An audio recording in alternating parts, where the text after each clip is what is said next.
Senate इंतखाबात के लिए सियासी जोड़ तोड़ शुरू हो गया। PTI ने काफ लीग से हाथ मिलाया। शाह महमूद कुरैशी और चौधरी शुजात में अहम बैठक हुई।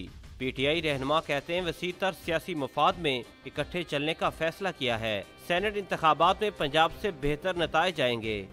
ऐसी हिकमत अमली अपनानी है जिससे बेहतर नतीजे हासिल हो सकें। हमने अगले आने वाले दिनों में मज़ीद नशिस्तें भी हमारी होंगी ताकि हमारी जो एक मरबूत हिकमत अमली सामने हो सके।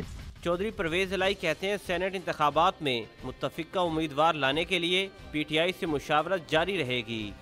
हम भरपूर मेहनत करेंगे, कोशिश करेंगे और आपको एक अच्छा रिजल्ट नज़र आएगा। और अल्लाह के फजल करम से दोनों चौधरी सरवर साहब भी और कामल अली आगा साहब भी दोनों हम सीटें जीतेंगे।